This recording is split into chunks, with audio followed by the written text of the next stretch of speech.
कल हमने देखा था कि जो शीत युद्ध है उसमें हमने बात की थी पूंजीवाद और समाजवाद।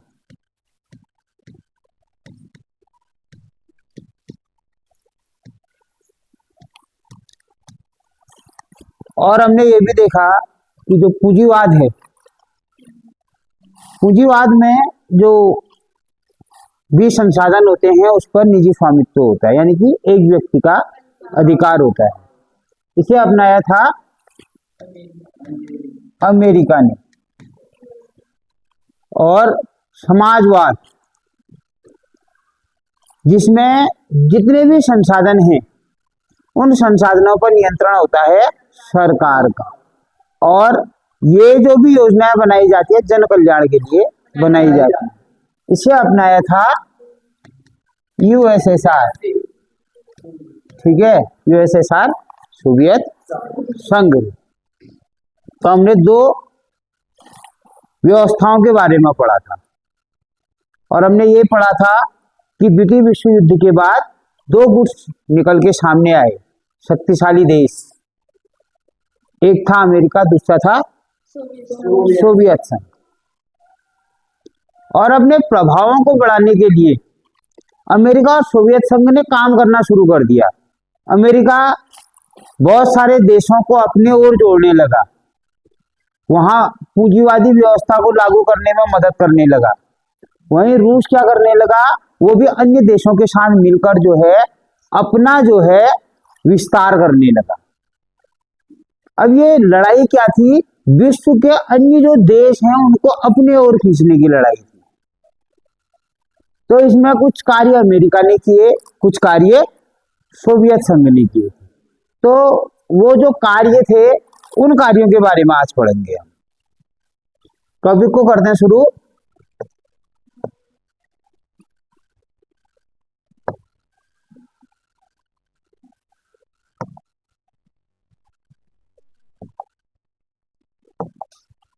शीत युद्ध की प्रमुख घटनाएं, ये हम विस्तार से पढ़ेंगे बाय ईयर, ठीक है। सबसे पहले 1947 में उस समय जो अमेरिकी राष्ट्रपति थे वो थे हैरी ट्रूमैन। कौन थे? Harry Trueman. हैरी ट्रूमैन ने देखा कि सोवियत संघ जो है अन्य देशों के साथ अपने संबंध बेहतर बनाने में लगा है, उन्हें तकनीकी इत्यादि से जोड़ने में लगा है, वहां साम्यवादी व्यवस्था का प्रचार कर रहा है। तो ये बात उसे अच्छी नहीं लगी। उसने क्या दी, एक नीति दी। इसी को कहा जाता है ट्रूमैन का सिद्धांत। क्या कहा जाता है? सिद्धांत। क्यों लाया गया था सिद्धांत? ताकि उस समय जो सोवियत संघ अपने प्रभाव को बढ़ा रहा था उस प्रभाव को कम किया जा सके, इसीलिए क्या दिया गया? ट्रूमैन का सिद्धांत दिया गया। अमेरिका को डर ये था कि जिस तरह जो है सोवियत संघ कार्य कर रहा है उस तरह जो है वह जो है बहुत सारे देशों में समाजवाद फैला देगा। समाजवाद को रोकने के लिए अमेरिकी राष्ट्रपति ने एक सिद्धांत दिया, उसे कहते हैं ट्रूमैन का सिद्धांत। यह सिद्धांत ये कहता है कि जो भी गरीब देश है उस देश को अमेरिका आर्थिक मदद करेगा, उसके लिए आर्थिक नीतियां बनाएगा, उसके लिए उसको तकनीकी मुहैया कराएगा, लेकिन साम्यवाद का प्रसार उस देश में होने नहीं देगा। इसी को हम क्या कहते हैं? ट्रूमैन का सिद्धांत। यानी कि साम्यवाद को रोकने के लिए अमेरिकी राष्ट्रपति ने एक सिद्धांत पारित किया, उसी को हम ट्रूमैन सिद्धांत कहते हैं। ट्रूमैन सिद्धांत का मतलब है कि जो सोवियत संघ का जो प्रभाव बढ़ रहा है उस प्रभाव को रोक देना, समाजवादी जो व्यवस्था है उस व्यवस्था को रोकना, और जो गरीब इत्यादि देश हैं, गरीब आदि देश हैं, उन देशों में क्या करना? पूंजीवादी अर्थव्यवस्था को लागू करना और उनकी आर्थिक स्थिति को सुधारना। तो अमेरिका ने पहला सिद्धांत दिया था राष्ट्रपति हैरी ट्रूमैन। इसको हम क्या कहते हैं? ट्रूमैन का सिद्धांत। तो आगे हम देखते हैं, अब ट्रूमैन के सिद्धांत के बाद क्या हुआ। इससे पहले तो ऐसा कुछ हुआ नहीं था, लेकिन जब पहली बार ट्रूमैन का सिद्धांत दिया तो क्या हो गया, दुनिया दो खेमों में यहीं से बटी। दुनिया ने देखा कि सोवियत संघ के साथ कौन देश है, अमेरिका के साथ कौन से देश हैं, क्योंकि दोनों अपनी विचारधाराओं को क्या कर रहे थे, अन्य देशों में बढ़ा रहे थे। इसके लिए अमेरिका ने संगठन भी बनाए अन्य देशों के साथ, उसको बाद में बताएंगे। लेकिन यहीं से जो है शीत युद्ध की असली शुरुआत मानी जाती है, ट्रूमैन के सिद्धांत से। यह है ट्रूमैन। ठीक है, आगे देखते हैं। पहली घटना थी ट्रूमैन की घटना। जो दूसरी घटना थी वो थी मार्शल प्लान। क्या थी? Marshall plan. अब अमेरिका को ये तो पता था कि सोवियत संघ क्या कर रहा है, साम्यवादी अर्थव्यवस्था का प्रचार प्रसार कर रहा है। तो अमेरिका ने क्या किया, ट्रूमैन सिद्धांत के बाद एक और बड़ा कदम उठाया। इसको हम कहते हैं मार्शल योजना। क्या कहते हैं? मार्शल योजना। जॉर्ज मार्शल द्वारा इसको लाई गई थी। अब ये योजना थी क्या, ये आप समझिए। हमने पढ़ा कि द्वितीय विश्व युद्ध के बाद पूरा यूरोप क्या हो गया था, पूरा बर्बाद हो गया था, तबाह हो गया था। आर्थिक स्थिति बहुत कमजोर हो गई थी उनकी। खाद्य चीजों की जो दाम है वो बढ़ रहे थे, रोजगार के अवसर घट रहे थे। ऐसे में अमेरिका ने सोचा क्यों न हम क्या करें, जो देश हैं यूरोपीय देश, उन देशों की कुछ ना कुछ मदद की जाए और उन्हें अपने साथ जोड़ा जाए। तो उन्होंने उसके बाद क्या किया था, मार्शल प्लान। क्योंकि अमेरिका को यह पता था कि जो सोवियत संघ है वह कभी भी जो है यूरोप में उसका ऐसा प्रभाव है, वह कभी भी जो है जो द्वितीय विश्व युद्ध में बर्बाद हुए देश है वहां साम्यवाद स्थापित कर देगा। तो अमेरिका ने एक कदम उठाया और मार्शल प्लान बनाया। इसके तहत क्या किया उसने, यूरोपीय जो बर्बाद जो देश थे उनको सबसे पहले आर्थिक मदद की। क्या की? आर्थिक मदद की। जैसे कि लगभग 13 अरब डॉलर किसको दिए, यूरोपीय देशों को दिए। क्यों? और क्योंकि वहां का जो है रोजगार कायम हो सके, वहां के औद्योगिक जो विकास है वो विकास बढ़ सके और लोग खुश रहें। इसलिए पश्चिमी यूरोपीय देशों को जो है क्या किया, अमेरिका ने मदद की। किस योजना के तहत? मार्शल योजना के तहत। ठीक है, और बाकी हम मैप में देखते ही हैं, कोई भी मैप है उसमें ऊपर की ओर उत्तर होता है, नीचे दक्षिण होता है, इधर की ओर पूर्व होता है, इधर की ओर पश्चिम है। सोवियत संघ का प्रभाव पश्चिमी यूरोप में था, इस तरफ जो इधर के देश थे। ठीक है, जिसमें फ्रांस है, ये इंग्लैंड है, अन्य जो देश हैं ये टर्की है। ठीक है, ये जो देश हैं इन देशों को अमेरिका ने क्या की, मदद। यानी कि पूरे यूरोप को मदद नहीं की, पश्चिमी यूरोपीय देशों को क्या किया, अमेरिका ने मदद की थी। इसको हम क्या कहते हैं, मार्शल प्लान।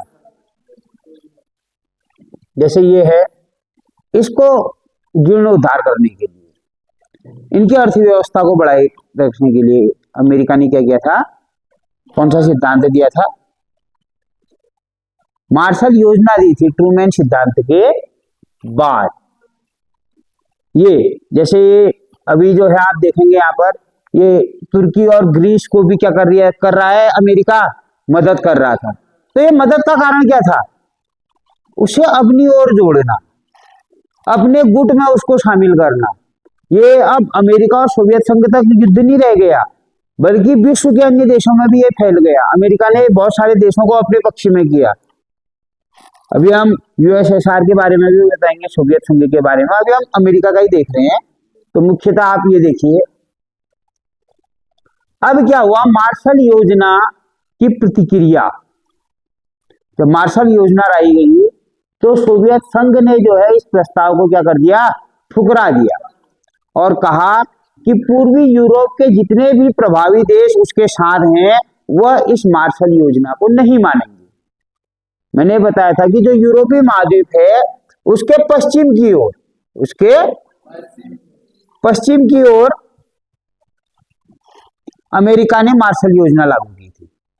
जब अमेरिका आगे बढ़ना चाहा तो सोवियत संघ ने इस योजना को ठुकरा दिया, क्योंकि उसे पता था कि अमेरिका भी क्या कर रहा है, पूंजीवाद को आगे बढ़ाने की कोशिश कर रहा है।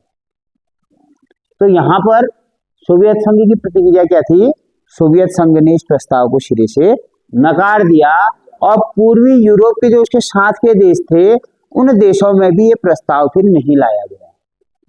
अब क्या हो गया, दोनों में मार्शल प्लान के बाद शीत युद्ध और बढ़ गया। पहले तो हमने देखा ट्रूमैन का सिद्धांत था, दूसरा हमने क्या देखा, मार्शल योजना। अब क्या हुआ, मार्शल प्लान का असर क्या हुआ कि अब यूरोप दो भागों में बढ़ गया। पश्चिमी यूरोप अमेरिका की तरफ था, ये पश्चिमी यूरोप अमेरिका की तरफ था और पूर्वी यूरोप किसकी तरफ था, सोवियत संघ की तरफ। यानी कि दोनों एक दूसरे के प्रभाव को बढ़ने से क्या कर रहे थे, रोक रहे थे, क्योंकि ये दोनों देश चाहते थे कि अन्य देशों में अपने जो है विचारधारा को बढ़ावा दिया जाए। इसी के तहत अमेरिका ने ट्रूमैन सिद्धांत से गरीब देशों की मदद की, मार्शल योजना से किसकी मदद की, यूरोपीय देशों की। लेकिन पूर्वी यूरोप में वह नहीं जा पाया सोवियत संघ के चलते।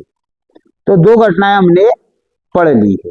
मार्शल योजना 1948 में लागू हुई थी शुरू, और जो ट्रूमैन का सिद्धांत था वो 1947 में दिया गया था। अब है बर्लिन का संकट, तीसरी घटना है।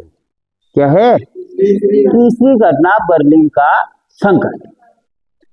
बर्लिन का जो संकट है वो किस समय शुरू हुआ था, कोल्ड वॉर के समय। अब इसको समझते हैं, ये बर्लिन का संकट वास्तव में था क्या। हमने बर्लिन का संकट तो कह दिया, इसके हम सबसे पहले पीछे जाएंगे। अब देखिए, द्वितीय विश्व युद्ध दो देश के गुटों के मध्य लड़ा गया, दो गुटों के मध्य लड़ा गया। एक में ध्रुवीय राष्ट्र थे, दूसरे में क्या थे, मित्र राष्ट्र। मित्र राष्ट्र में कौन कौन थे, अमेरिका था, फ्रांस था, ये इंग्लैंड था, ब्रिटेन और सोवियत संघ। द्वितीय विश्व युद्ध से पहले एक ही थी। जब जर्मनी की हार हुई तो इन देशों ने सोचा कि जर्मनी को यदि पुनः एकीकरण किया गया, पुनः जर्मनी को बनाया गया तो जर्मनी फिर से तृतीय विश्व युद्ध कर देगा। इसलिए जर्मनी को इन्होंने कितने भाग में बांट दिया, 4 भाग में बांट दिया। एक United state, United kingdom, France, Soviet संघ इनके नियंत्रण में थे, इनका वर्चस्व था वहां पर। जर्मनी कितने भागों में बढ़ गया, 4। जर्मनी की राजधानी क्या थी, बर्लिन। वो लेकिन मुख्यतः सोवियत संघ में थी। बर्लिन पर नियंत्रण किसका था, सोवियत संघ का था। लेकिन बाद में बर्लिन को भी 4 हिस्सों में बांट दिया गया। कितने हिस्सों में बांट दिया गया। अब ये तो हमें पता है कि जो यूनाइटेड स्टेट अमेरिका है, ये यूनाइटेड किंगडम ब्रिटेन है, फ्रांस है, ये एक साथ थे। ये पश्चिमी यूरोप के देश हैं, ये पूंजीवाद वाले थे। सोवियत संघ समाजवाद वाला था। अब बताओ, एक शहर में पूंजीवादी अर्थव्यवस्था भी थी और समाजवादी अर्थव्यवस्था भी थी। अब ऐसे में क्या होगा, टकराव की स्थिति आएगी। तो पश्चिमी देश यूएसए, यूके, फ्रांस क्या चाहते थे, यहाँ पर पूंजीवाद चाहते थे। कहां पर, बर्लिन में। जर्मनी की जो राजधानी है बर्लिन, वहां क्या चाहते थे, पूंजीवाद चाहते थे। सोवियत संघ क्या फैलाना चाहता था वहां पर, समाजवाद फैलाना चाहता था। अब क्या था, बर्लिन क्या था, सोवियत यूनियन के हिस्से में था, लेकिन उसके बाद भी इसको कितने भागों में बांट दिया गया, चार, चार भाग ना। तो जो तीन देश थे, वो तीन देश तो पूंजीवाद को मानते थे इनमें से, और सोवियत संघ किसको मानता था, समाजवाद।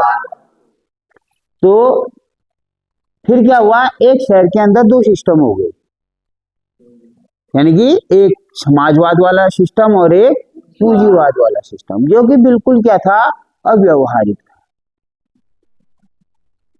जो क्या था, अव्यवहारिक था। ये हम देखेंगे इधर। असली टकराव सोच का अंतर था, यानी कि पश्चिमी देश चाहते थे कि वह बर्लिन में बिजनेस करें, ज्यादा कमाओ ज्यादा पाओ, ये तो होता ही है। और सोवियत संघ चाहता था समाजवाद, वह चाहता था कि जो बर्लिन है उस पर किसका नियंत्रण रहे, सोवियत संघ का नियंत्रण रहे। तो ये दोनों की चाहतें क्या थी, अलग अलग। अब अलग अलग हो गया, आप ये बताइए तो क्या होगा। जैसे एक परिवार में माना दो बच्चे हैं,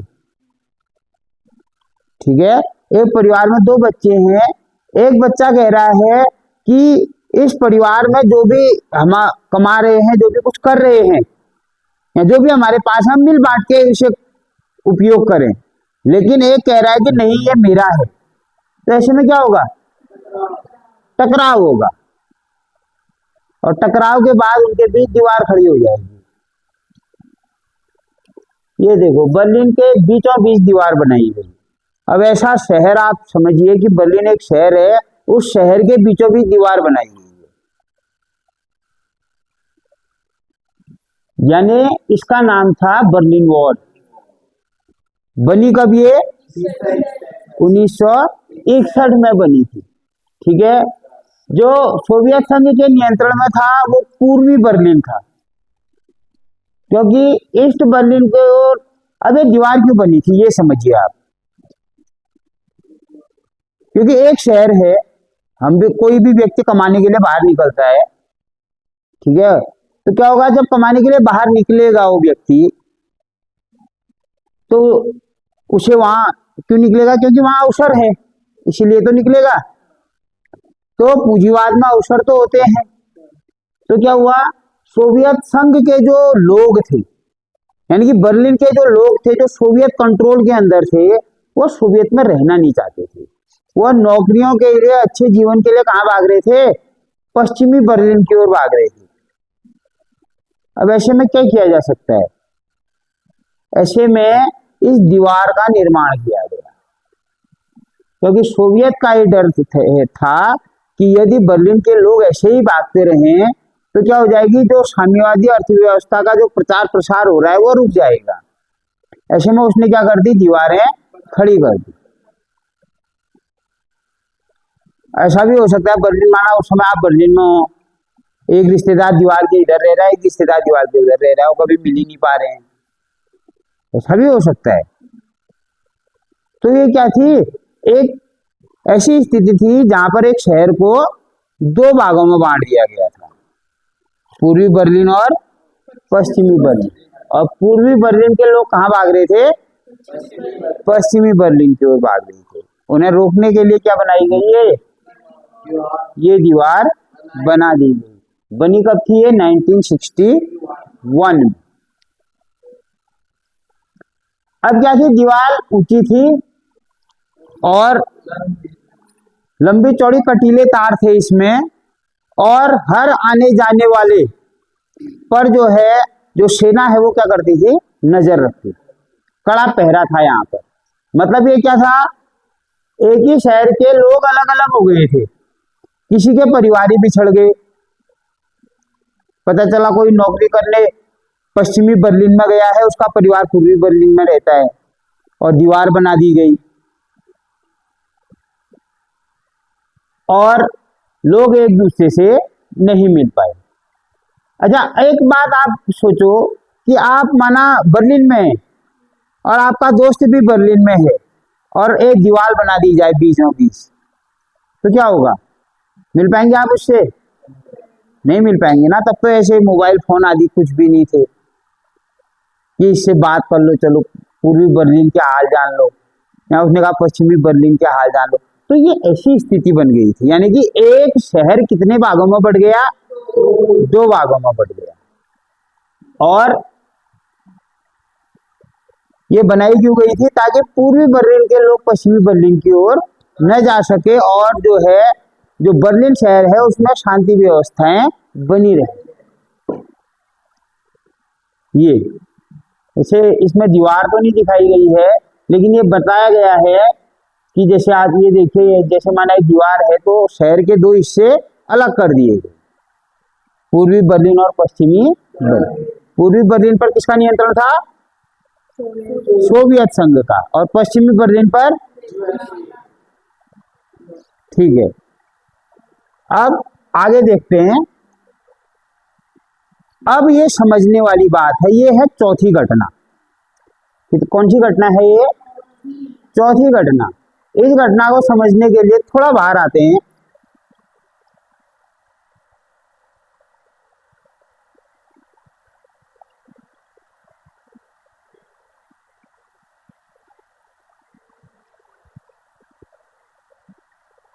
देखिए, अमेरिका ने बहुत कुछ किया,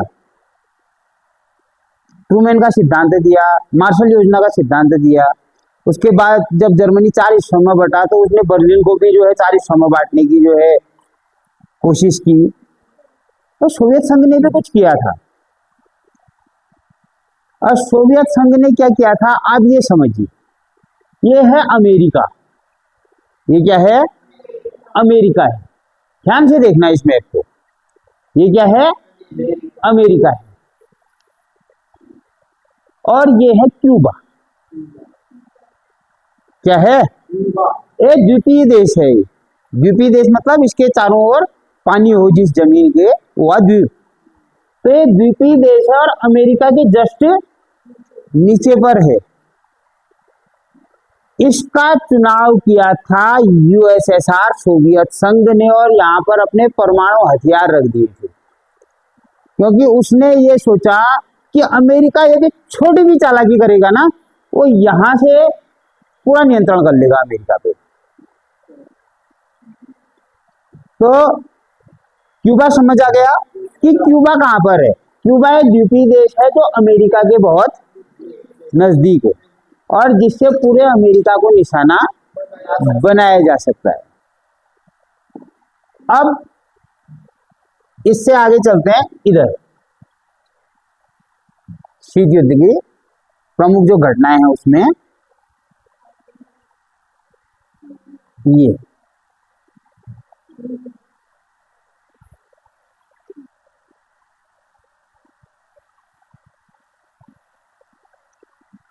देखो, और घटनाएं ऐसी थी कि जिसमें जो है कूटनीति से काम लिया गया, चालाकी से काम लिया गया। अमेरिका ने मार्शल प्लान तैयार किया, लेकिन उसमें सोवियत संघ उससे लड़ ही नहीं सकता था। बर्लिन में उसने दीवार खड़ी कर दी, उसमें भी लड़ा नहीं जा सकता था। ट्रूमैन का सिद्धांत दिया, उसमें भी नहीं लड़ा जा सकता था। लेकिन अब जो मैंने बताया कि क्यूबा मिसाइल संकट ऐसा था कि जब अमेरिका के जो निचले जो दक्षिणी भाग में जो एक देश है उसका नाम है क्यूबा। 1962 में क्या हुआ, सोवियत संघ ने क्यूबा में अपने परमाणु हथियार जो हैं रख दिए। और हुआ क्या क्यूबा में कि जब हथियार रख दिया तो पूरा अमेरिका किसकी जद में आ गया, सोवियत संघ की जद। शुरुआत क्यूबा में एक व्यक्ति हैं फिडेल कास्त्रो। कौन है, फिडेल कास्त्रो। इन्होंने समाजवाद फैलाया था क्यूबा में। यह सोवियत संघ के पक्षधर थे और इन्होंने अपनी जमीन का इस्तेमाल सोवियत संघ को करने के लिए दिया था। बाद में क्या हुआ, जब अमेरिका के U-2 विमानों ने, U-2 जासूसी विमान जो थे, को पता चला, तो वहां के जो राष्ट्रपति हैं, कैनेडी, अमेरिका के राष्ट्रपति थे तब, उन्होंने इसका विरोध किया था और यहां से आने वाले जहाजों का मार्ग उन्होंने बंद कर दिया था। तो सीधे से आप ये समझिए कि सबसे खतरनाक मोड़ जो शीत युद्ध का था वो क्या था? क्यूबा मिसाइल संकट। क्यों? क्योंकि क्यूबा में क्या हुआ, फिदेल कास्त्रो ने सत्ता संभाली। फिदेल कास्त्रो वहां के महत्वपूर्ण नेता थे। 1959 में उन्होंने क्यूबा की कमान संभाली और वहां समाजवाद फैलाया और अमेरिका का विरोध किया इन्होंने। और किससे दोस्ती की? सोवियत संघ से दोस्ती की। ये क्यूबा के फिदेल कास्त्रो, ठीक हो गया।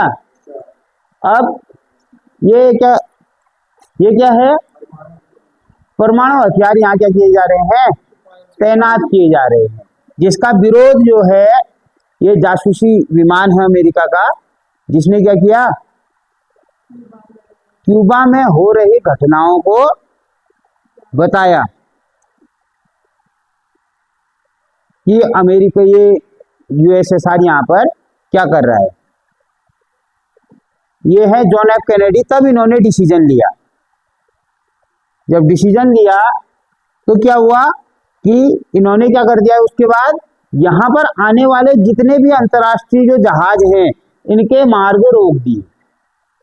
इसने कहा कि इस समुद्र में किसी की भी एंट्री नहीं होगी। और ये विवाद बाद में गर्माता गया, क्योंकि उसके बाद परमाणु युद्ध होने की संभावना थी अमेरिका में भी और सोवियत संघ में भी। ये युद्ध मुख्यतः 13 दिनों तक चला। आप बहुत सारी डेटा दिख रहे हैं। जो ये युद्ध मतलब ये जो तनाव था, युद्ध तो नहीं हुआ, ये तनाव कितने दिन तक चला? 13 दिनों तक चला। 13 दिनों के बाद जो है एग्रीमेंट हुआ किसके बीच? सोवियत संघ और अमेरिका के बीच। और इसमें माना गया, अमेरिका ने ये माना कि वह भविष्य में क्यूबा पर कोई भी हमला नहीं करेगा। क्योंकि क्यूबा क्या कर रहा था? समाजवाद का प्रचार प्रसार कर रहा। उसने कहा कि वह क्यूबा पर कोई हमला नहीं करेगा। और उसने तुर्की आदि से भी अपने परमाणु हथियार हटाए और सोवियत संघ ने भी अपने कदम पीछे खींचे और क्या किया? क्यूबा से जो है अपने परमाणु हथियारों को हटा दिया। यह शीत युद्ध का चरम बिंदु भी इसको कहा जाता है।